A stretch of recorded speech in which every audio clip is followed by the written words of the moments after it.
Okay, yay. That took it's like my record button went flashed on me or something. I don't know what happened, but anyway. Okay, here we are.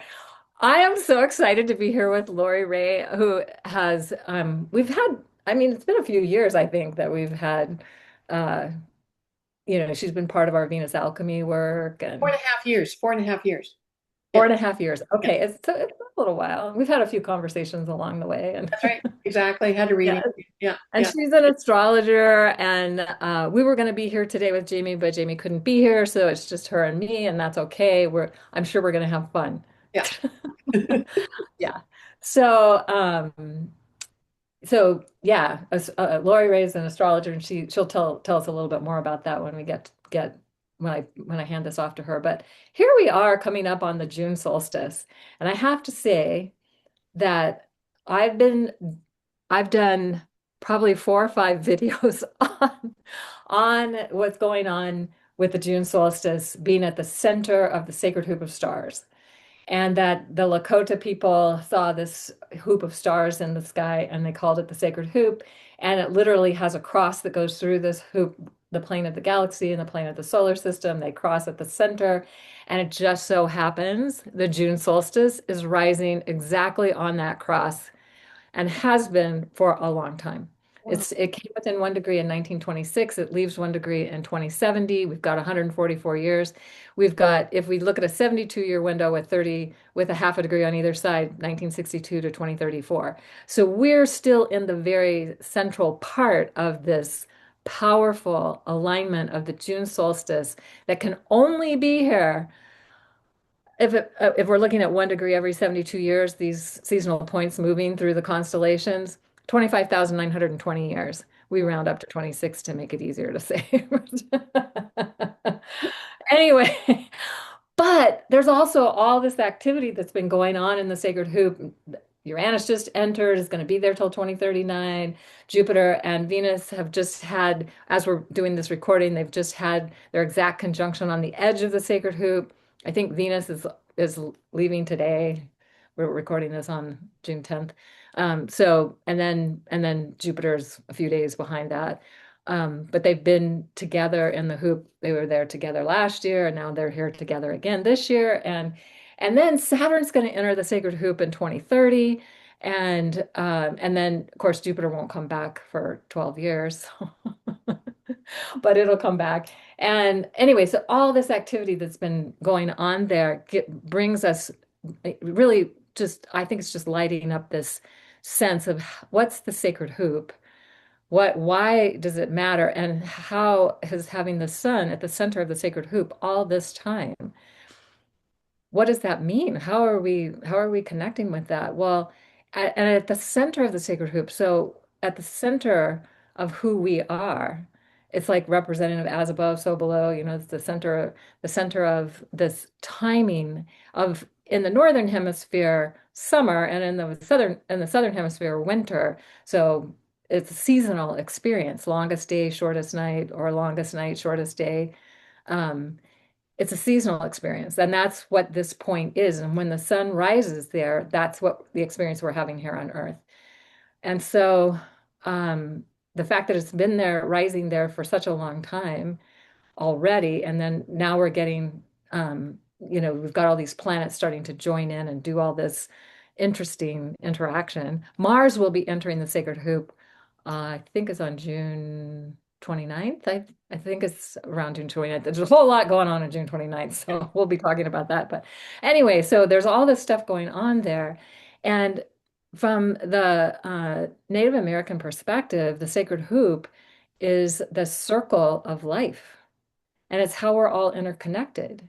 Now, the sacred hoop has been demolished in some ways by our current culture and how we no longer really recognize that we're all connected and if we do something to someone or other people, it's actually what we're doing to ourselves. We just don't seem to really recognize that. But this is our opportunity to come back to a place where we recognize that all people, living in peace and harmony with the entire planet, all life on the planet, with each other, with the, like restoring and mending the sacred hoop of life. Here, every June solstice, we have that is something that we can tune into and connect with and have an intention around. And as we intend, then as I love what you were saying earlier before we started recording, Lori, is you have the intention, then you have to take the action.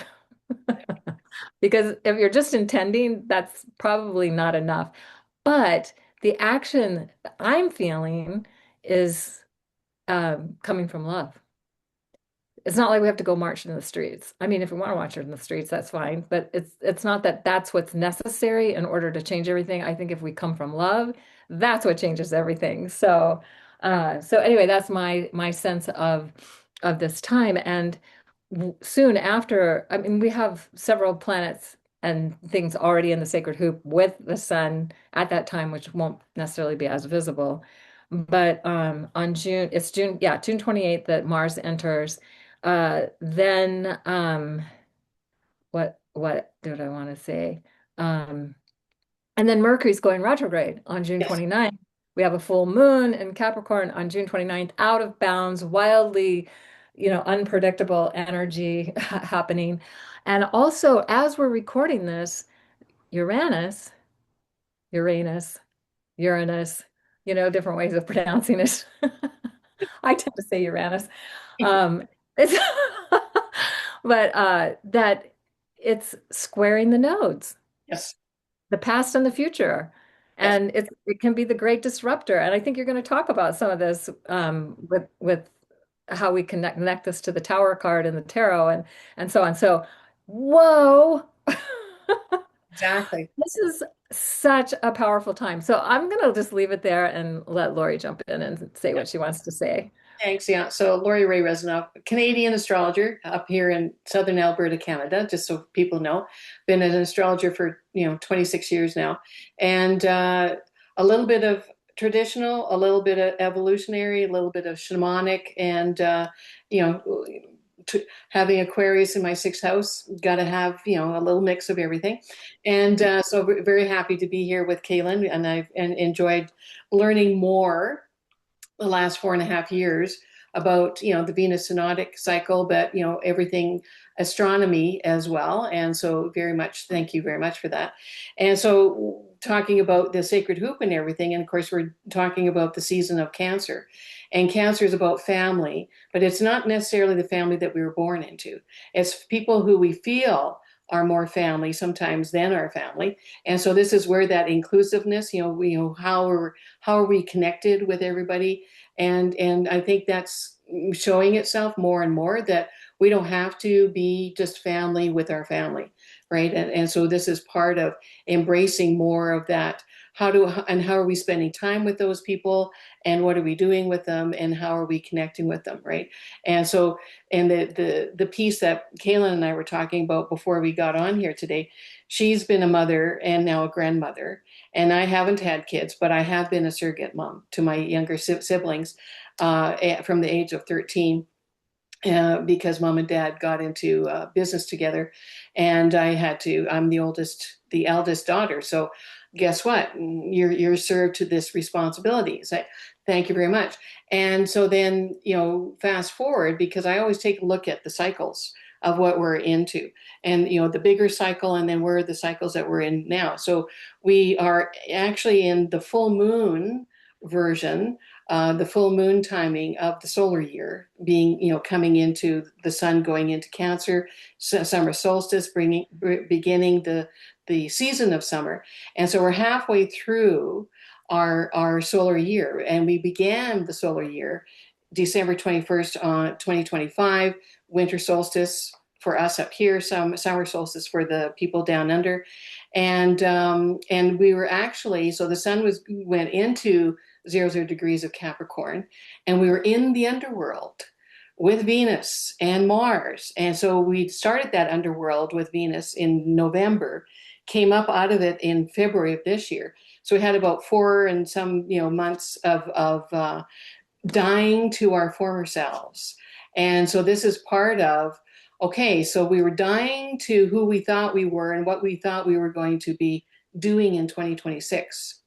And then we had the great reset of Saturn and Saturn and Neptune coming together as closely as they have for the first time in over, 6,100 years is what we figured it is, at 00 degrees of Aries in February. And then we had the equinox for the vernal equinox for the spring piece. And so we, sun coming into Aries. And so that began our spring up here in North America, and then down under it's their fall season. And so a lot of Aries, a lot of needing to jump into where are we going and how fast are we going to get there. It's the year of the horse, so how faster and fast are we going to gallop to get there, and are we actually going to stay on for the ride, or are we like, sorry, I want to get off here, I've had enough already. And that was back in March. And so then now here we are 3 months later. And what are we looking at with all this Cancer stuff going on? Because the other cycle that's been happening is Jupiter has been in Cancer for the last year. It's going to be coming out of Cancer as of, I think it's June 30th, or is it the 28th or 29th there as well, I think. Yeah, it depends. I maybe it depends on your time zone, but the June Yeah. 30th is what I wrote down Yeah. was.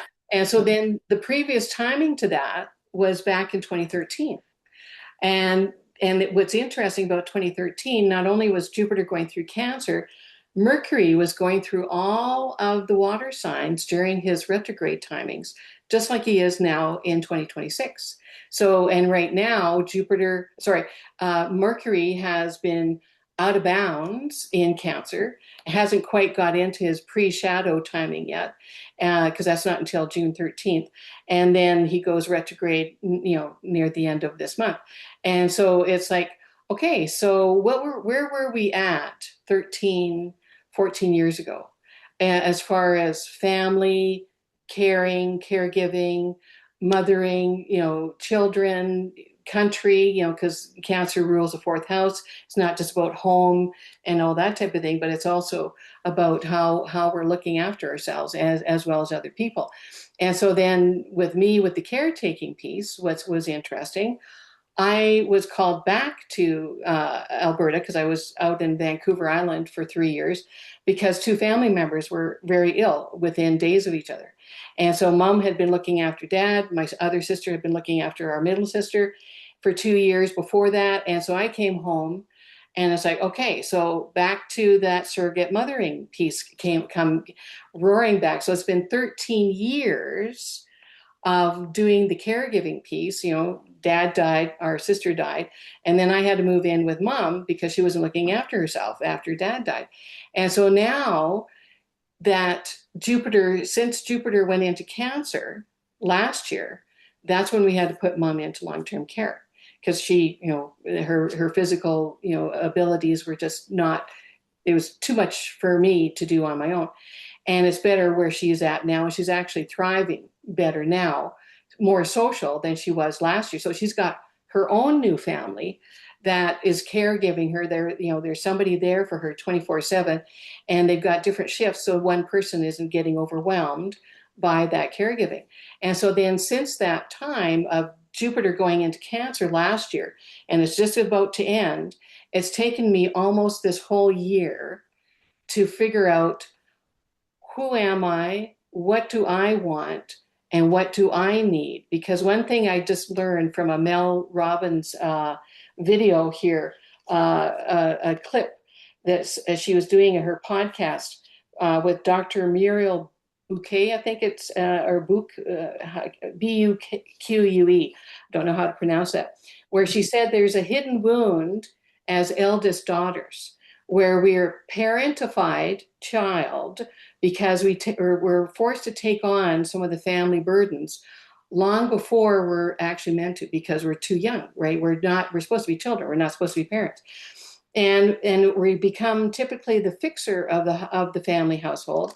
More and more responsibilities are put onto us, and then we tend to have to act like a parent with two younger siblings. And both you and I have had that because you and I are both the oldest, and we also happen to be daughters, right, Cayelin? And Yeah. so then And so, well before we were ready to parent. And so I call it the surrogate mom, thing. And so all of these things create really deep wounds in a person who was robbed of their childhood and who needed to feel a sense of security and dependence upon others. And I've never married, I've never had children. So I didn't get pulled back into it and became, that it became in a better light. Right. And so then we can, and then the gal was saying that, there's this need to feel a sense of security and dependence on others that was taken away from us. And so then who do we, and this is part of the cancer piece, how safe do we feel inside of ourselves when we're with family and when we're at home? And is it a safe space for us or is it not? And if it's not, what do I need to do about this? And of course, it depends on how old you are and the opportunities that you have in order to take this out.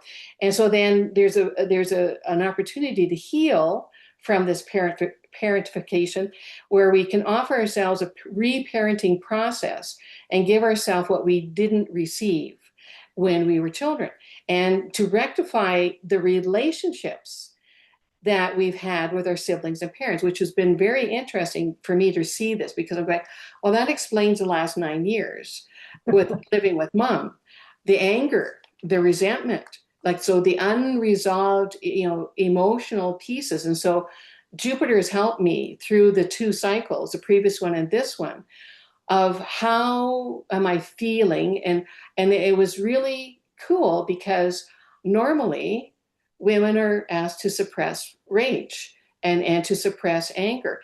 And it was really cool. Mom and I would just be like, argument and, whatever passion and, whatever the feelings were.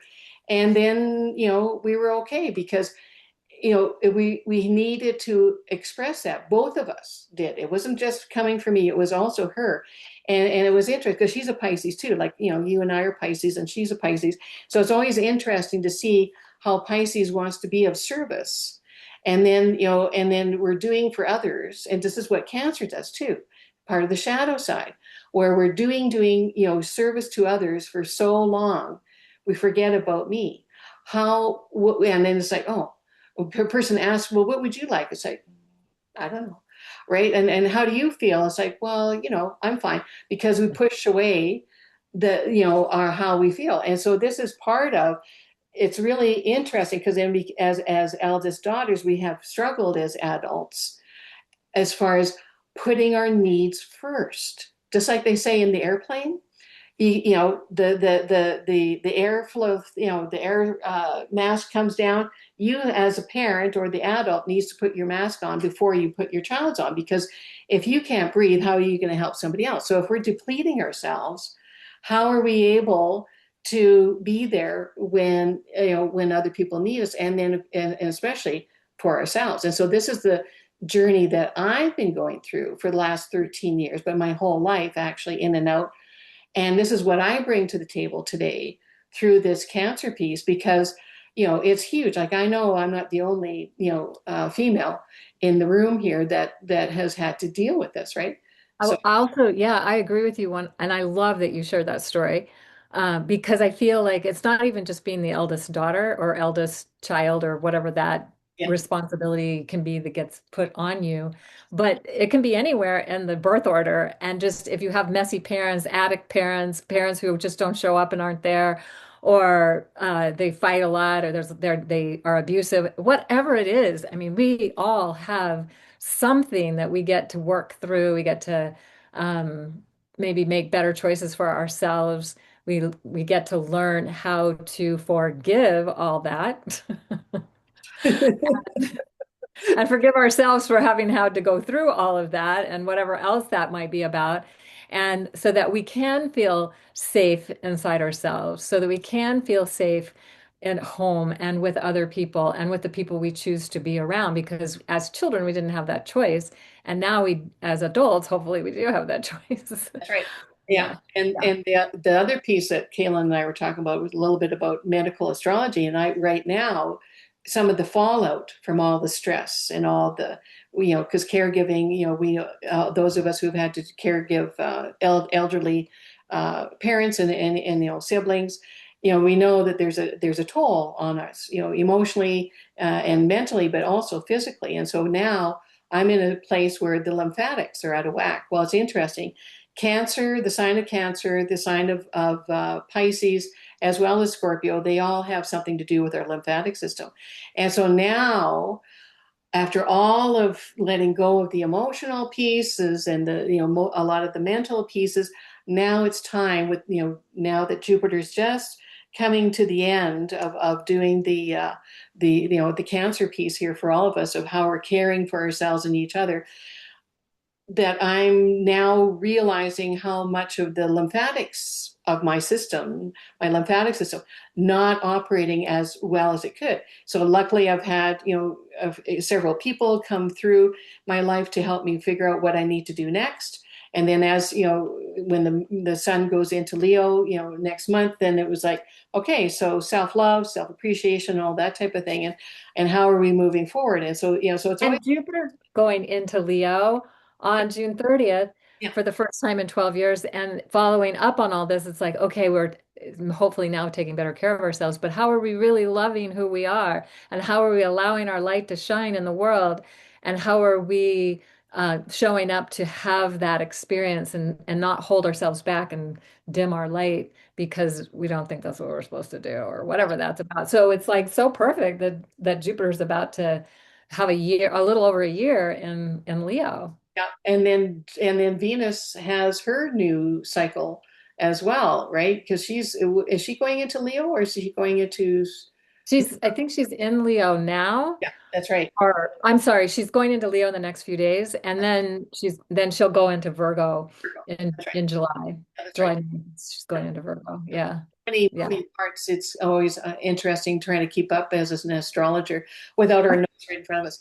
And Right. so, and so There's a lot to keep track of. that's right. And so I just wanted I'm going to share my screen because I'll just jump into that tarot card piece because when I was, prepping for today, it was like, oh, there's some interesting pieces here. And so I'm just going to play from, oh, there we go. There we go. And so the chariot, so this is part of the major arcana. And so you can see here's the charioteer, and he's got his canopy of stars here. He's got his wand that helps him steer forward. So this is like the intuition, right?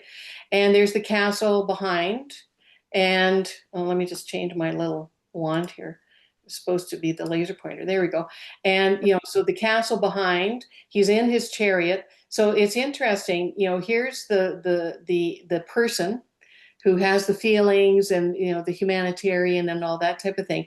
And he has his protective throne or his chariot. And that's part of that crab, Cancer the crab, where the crab needs to have its protective outer shell in order to feel safe. And so he's actually carrying his home on his back, but at the same time, what happens, he can outgrow his shell. And so then he has to cast it off and he's vulnerable for a while and not able to, it's like, okay, am I going to be lucky that, I'm not going to be eaten by, one of the birds up there, right? And so so it's like we outgrow our journey, we outgrow our family, or we outgrow how we've been doing our caring or caregiving or our mothering or nurturing. And so it's always interesting how, all of these pieces, fall into place. The two sphinx here, the white one and the red one, or the black one, we've got the wings, the sun, and I think this is one of the Hebrew pieces here. You see the water behind here, so he's moving away. He's moving towards something new. And so the number is a 7. The numerological link is the Tower card, number 16, and I'll get into that in a minute. So it was very interesting. I don't know how they figured this out. So the astrological sign or planet that's aligned with the chariot is the Cancer the crab. Of course, the element is water. The Hebrew letter Heth or Chet or Chith. The symbol is the fence or enclosure, and the meaning is guidance. So how are we guiding ourselves? And this is where we can be so needing protection and safety and security that we get ourselves into too much of a protective mode that we forget that we can cast that off and be a little freer and breathe, and we can feel safe with certain people, but maybe not other people. So it's kind of interesting how all of this kind of interweaves. The tree of life pathway is the eighth, which is between Gibora and Binah. The chakra, interestingly, throat for truth. And right now, Venus is at her throat chakra gate, right? So it's kind of interesting. And she's in Cancer right now. So it's like, speak your truth. How I need to ask for what I want. I need to ask for what I need. And the first thing is, do I know what I want? Do I know what I need, right? How can we ask if we don't know? And so we have to spend some time with ourselves in order to, it's like, okay, how am I really, really feeling right now? Because this is Cancer. So the key meetings are determination, victory, and a journey. So being determined to be the victor and to go on your journey and wherever that takes you. So again, Cancer is a water sign. So we tend to, kind of go with the flow. So understanding the chariot. So our charioteer is a traveler standing strong in his carriage of stone, flanked by two resting sphinxes. Within the city and its river behind him, he is about to move on with determination and self-control. He will keep his vehicle on the road, be successful in his quest. At this point, his concerns are practical and material rather than mystical, yet he is aware of the heavenly realms above him, shown by his canopy of stars and the astrological symbols on his belt. So the chariot is a culmination of the cards that precede him, and some symbols from card 0, which is the Fool, to 6, which is the Lovers, are included on the card as evidence. I didn't go into all the details here. So the charioteer will soon find his karmic life path. And this is part of where we're going right now. Because we were talking about earlier, we've got this T square right now, and with the and it's also still going to be in play at the summer solstice with Uranus conjunct Sedna in Gemini squaring the nodes. And we'll talk a little bit more about that, in a bit, but this is part of that karma thing too, that, this our destiny piece that's happening. So to stay on it, he needs to draw together all his past experiences. So indivisible by any other number, 7 is a number of unification, mirrored in the 7 days of the week, the days of creation of the universe, and the classical wisdom, the then 7 planets of the solar system, so the sun to Saturn. So 7 is also the sum of 3 and 4, which tells us that the chariot is the child of the cards 3 and 4, 3 and 4, the Empress and the Emperor wearing his mother's crown and standing astride his father's throne. It's kind of cool, this book, or this book that I got. So it's the Ultimate Guide to Tarot. Really cool information. I never knew about some of the cards here. And I'm loving this because one of the things that is really, really cool about um, where the June solstice sun rises at the center of the cross and the sacred hoop of stars, one of the stars in the outer hoop, so we have the Pleiades, we have a star called Capella that's in Auriga, also known as the charioteer. And then we have Castor and Pollux, and we have Procyon, and we have Sirius, and these are the stars that form the outer hoop of the ring. But the charioteer is involved, even though I think in times past when the season of Cancer was in the constellation of the Crab, it's no longer in the constellation of the Crab, but it is connected to the charioteer. So I just love that. it's interesting, yeah, because everything overlaps. This is what I love about all of everything, because these are part of the mysteries that why do we have this over here and that over there, but they actually do, they come together. They look at each other. So Yeah. the chariot's numerological correspondence is card 7, 16, the Tower. The shadow side of the chariot is the ego. So this is part of, what we need to know about, because, this is, we always have the high side and the shadow side of any sign, and through any of the planets and the houses that we are moving through every year while the sun is going around our birth charts and through the zodiac. And so we need to do our shadow work now too. And so this leads to destruction, or the Tower. And this, totally, the Tower reminds me of a couple of things. Uranus, unexpected change in like shocking ways, but also Scorpio. How am I going to deal? Because I didn't want this to happen. I was so afraid that it was going to happen, and then it happened. But it's a good thing that it happened because there's a release, and now we know where we need to go. But we were so afraid, and we're building up our little protection pieces and getting really, really small and tiny. And then this happens, and it's like, what was I so afraid of? Like, oh my God, I feel so much better to be released. But of course, we have to go through the process of whatever the fallout is, right? So the Chariot's astrology sign is Cancer, the crab, June 21st to July 21st. I noted this for this year, ruled by the moon.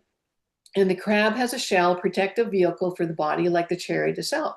The charioteer's gauntlets have a shell-like frill at the forearms, and this card also indicates the four fixed signs because this is what the sphinxes represent.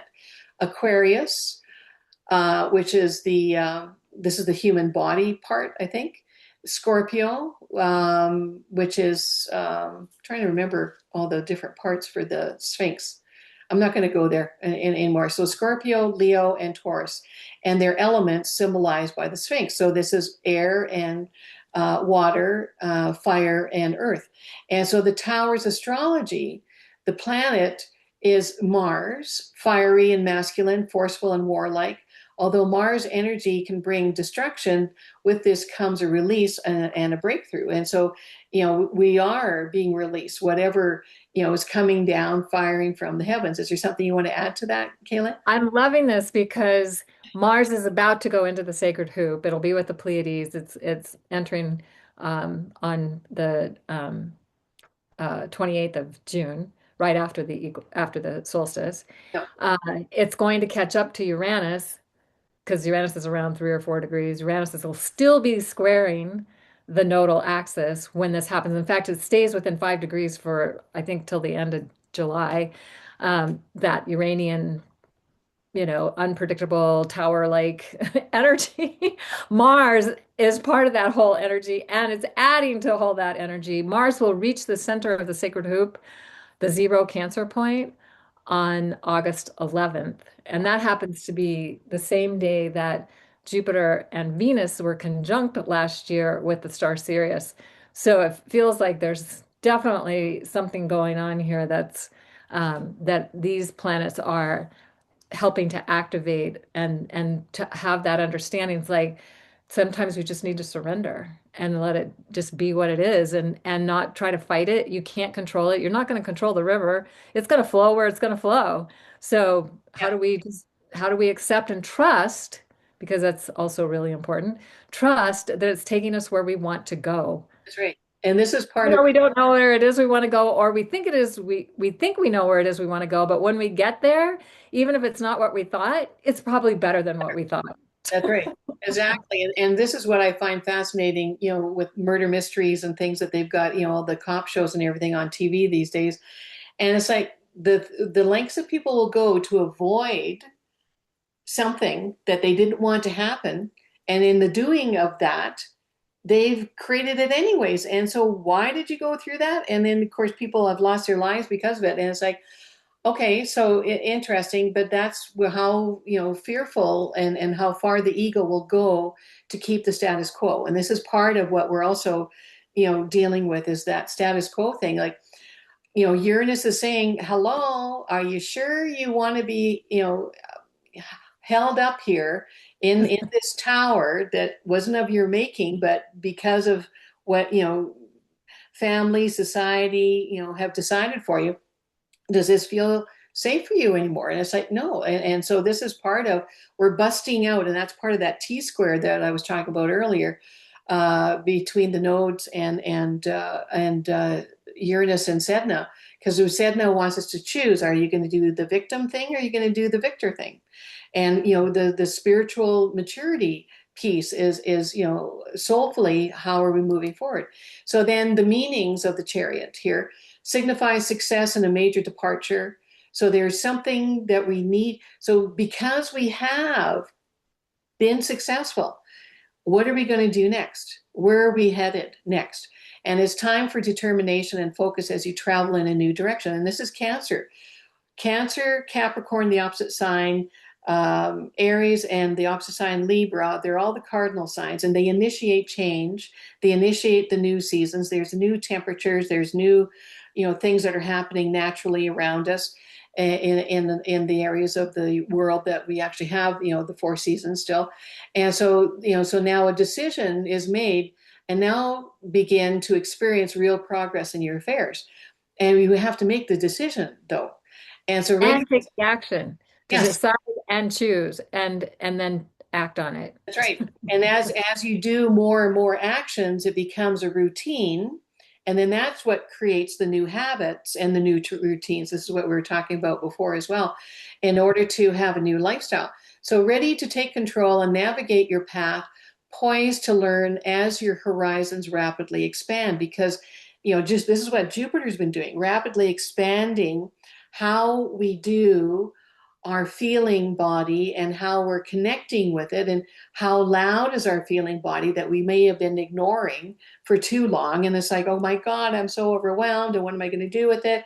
And it's like, honor it, embrace it, feel it, and then release it. And, you can do writing, you can talk to somebody, you can beat a mattress or a pillow to death if you want.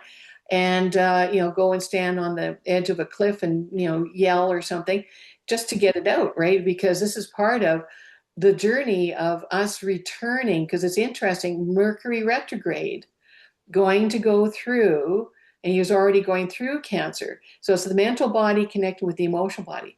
How do I think about how I'm feeling, and how do I feel about how I'm thinking? And so we're marrying those two subtle bodies together. How can we create an and? How can we do both of them? So just as a charioteer has his wand to drive him onward, you will need willpower to fuel your desires. So it can indicate a move or an important journey, even as simple as traveling by car or buying a new one, or travel away from home or welcoming travelers to your home. It could also mean that you might need to move home, because you've outgrown your home, right? Or moving on from a relationship, going it alone, or swift progress in business affairs that can be challenging and exciting. So the wisdom message here is to take charge and reach for the stars. So Yes, reach for the stars. right, exactly. There's a reason for that. And so then the meanings of the tower here, and here's that word, the wisdom, message is surrender. So yeah, we're on the right track there. So it hits us with sudden change, the collapse of an ideal, a dream, an organization, or a relationship.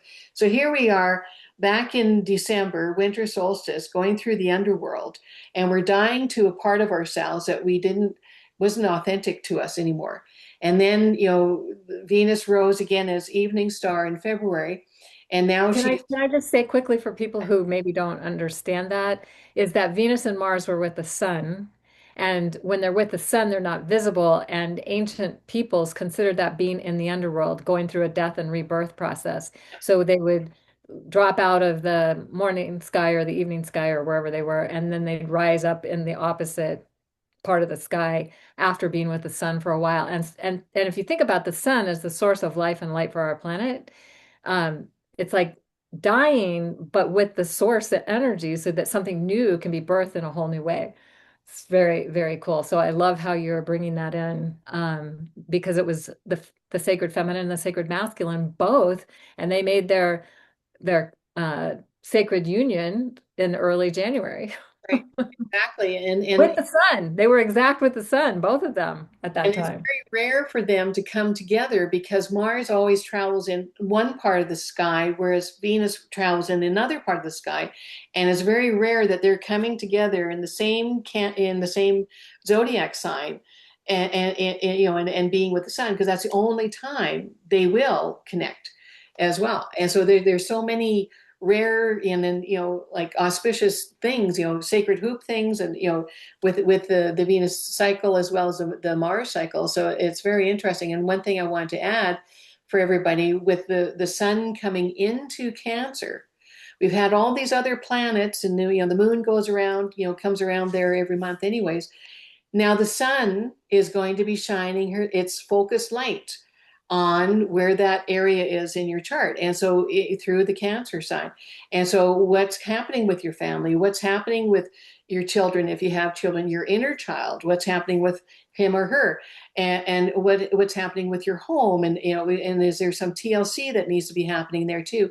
So it's kind of interesting that all of the planets have their cycles, but they support what's coming next. They set us up for, and I like the long-term ones, gives us a chance to catch up, figure out what the hell's going on. And then the sun goes, okay, now it's time for me. And so let's put a significant light on this subject. So yeah, so then we're hitting with a sudden change, collapse of my ideal, dream or organization or relationship. It's in the inevitable. My mouth is not able to keep up with my brain, due to forces beyond your control, can represent shattered ego, may feel vulnerable. And see, that's the crab again, without its shell. And these people are not without their tower, and confused. Must surrender to the power of the tower. I love that. Surrender to the power of the tower and work on accepting the huge shift in awareness it offers. There's benefits that may not be obvious quite yet. And that's part of how it is for any of our astrological cycles. We think we know where we're going, just like in December. We thought we knew what 2026 was going to bring us. And now we're halfway, through this. And it's like, okay, are you where you thought you were going to be back then? And so, and I look back to 2013 and 2014, the previous cycle of Jupiter in Cancer, but also the previous time of Mercury going through the water signs. Where were you at with your emotional body and your feeling body and your intuition and connecting with all of that compared to now? And how better are you doing it now compared to then? Because you had to go through those previous cycles in order to evolve and to become, right? And so this is part of what we're doing. So here's the release. In a moment of destruction, everything is illuminated to see the inside of this tower and how you built it. I love this. How did we build our own tower? Oh no, we want to blame here and blame there and project over there. And it's like, yeah, it comes back to me. It's like, yeah, I did this. Okay, now what do I need to do? And so living in your psychological tower and what it protected you from.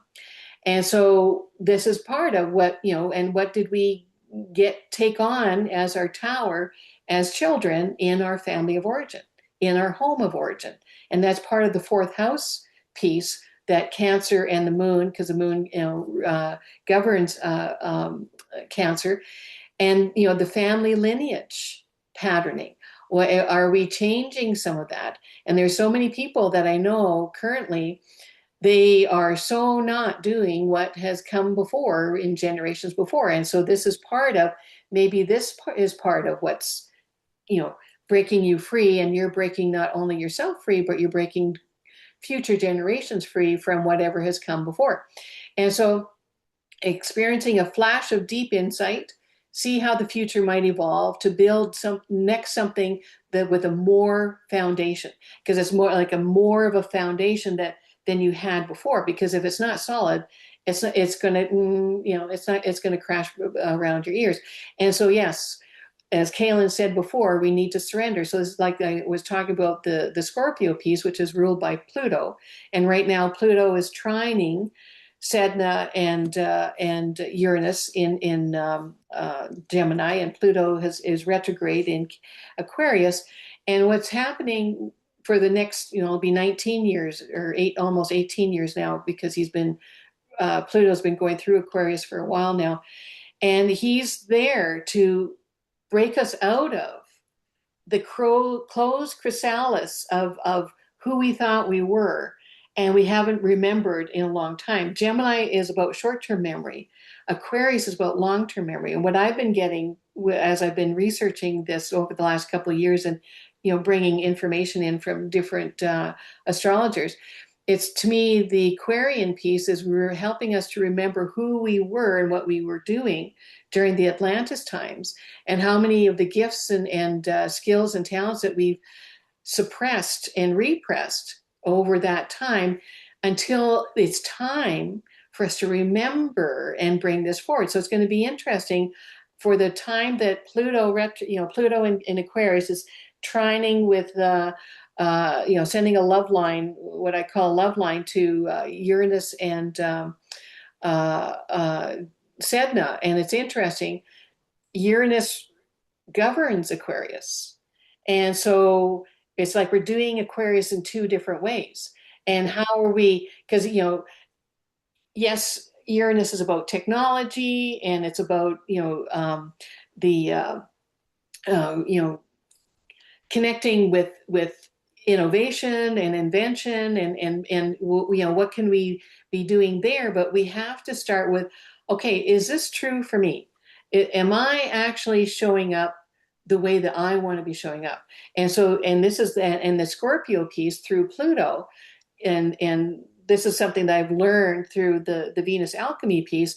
If there's that stream, that river of the deep water of our dark, shadow psyche through Scorpio, of surrendering to the stream, like Cayelin said earlier, and not. This is where the letting go of power control, because we have no control over where the stream is going to be taking us, and so you have to surrender to it. You're going to let your feet go and you're vulnerable to the whole thing because you have no idea where it's going to be taking you, right? And I think that's my last one. Yeah, that's the last one there. So so I'll just stop sharing right now here. Okay. This is so good. I think the idea of surrendering and trusting, so surrender and trust together, like if you surrender to what's happening and just let it take you where it's taking you, and it's happening for you, not to you. It's not like you're being punished. So I have felt many times in my life things that were happening to me. I Yeah, felt like were happening to me were I was being punished, and I couldn't figure out why. yeah, exactly. Well, yeah, because we, Yeah. that, And every single time my life was what I would say burned to the ground, or the yeah, tower was completely destroyed, or whatever you want to call it, was so much better on the other side. And I had resisted and fought it so much. And I finally learned, oh, wait, I don't need to fight this. I just need to let go and trust this. yeah, So that I feel is such a good message for this Cancer season. yeah. And yeah, I just think you did a beautiful job of bringing that Thank you. through. Yeah. Yeah, And inspired for sure. yes. And with Mercury retrograde, it's like we can go even deeper into this message. Mercury in Cancer, it starts with the star Procyon on the edge of the sacred herb. It's retrograding back to be within a degree and a half of Sirius.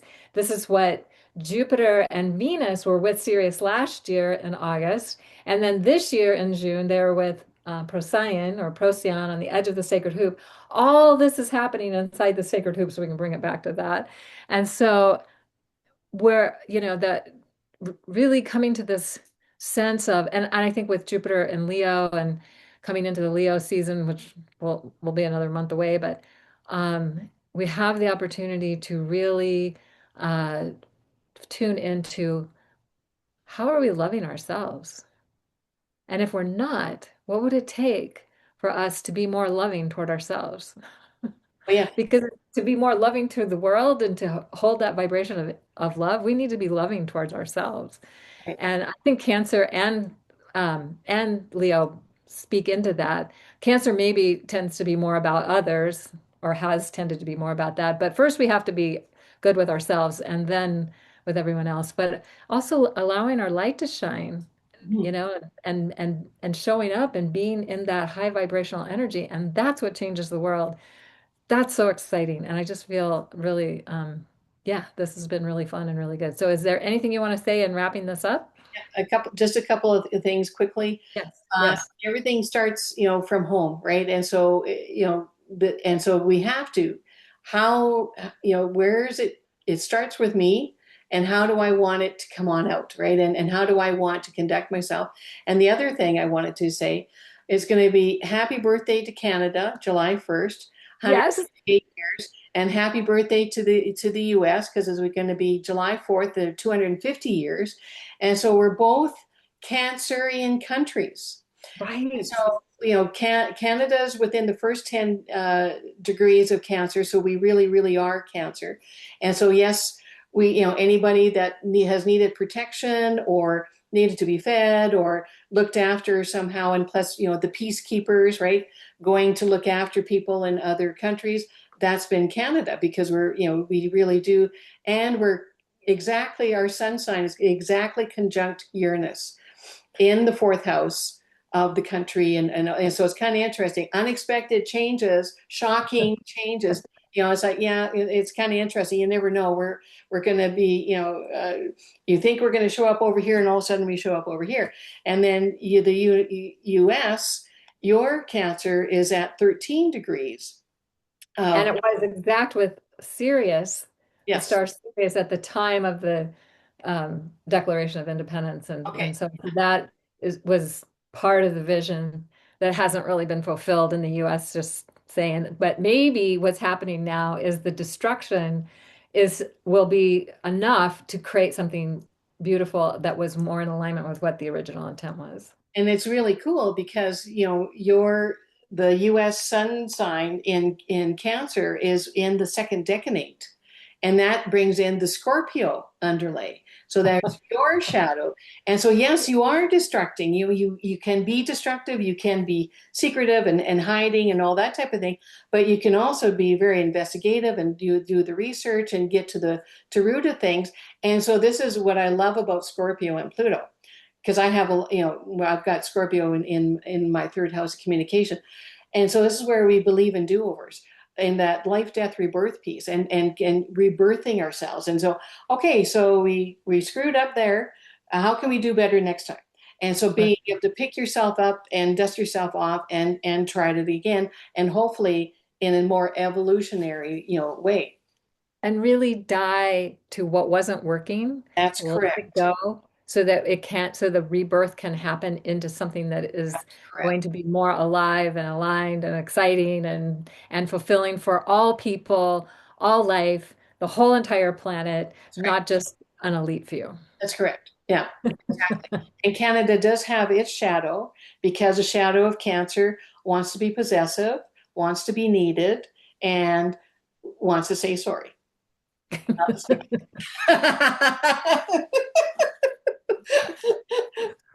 Oh, I love that. Yeah, I was noticing that right before we got on that we you can't July 1st for you, July 4th for us. My oldest son was born on the 4th of July Cool.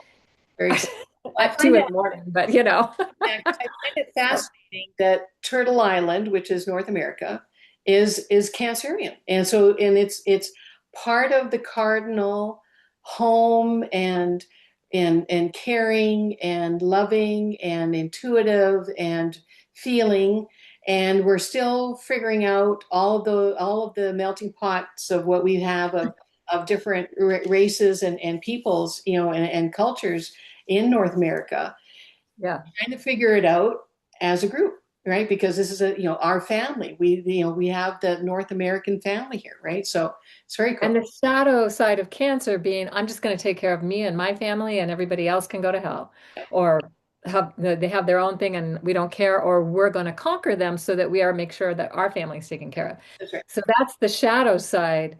Yeah, But really, when cancer's healthy, it's like I might not hang out with you, but I will support that, this idea that we all deserve to be treated equally with respect, and that we're all connected and we can live in peace and harmony. that's correct. Yeah, yeah, Yeah. exactly. I love that. Yay, yay. Let's do that. Put it out there as our intention, right? And so let's take action towards that. Okay, great. So hopefully this has been inspiring. I'm certainly inspired. I am too. Yeah, exactly. Yeah. Yeah. And we can so join us for the Leo solar month, and Lori Ray, so great to have you Thank join us, join me because us isn't here, but me is you. here. And I love what you brought through. It's just really, I mean, I'm so inspired. I just hope it inspires others as well. So thank you. You. Bye, Bye. everybody.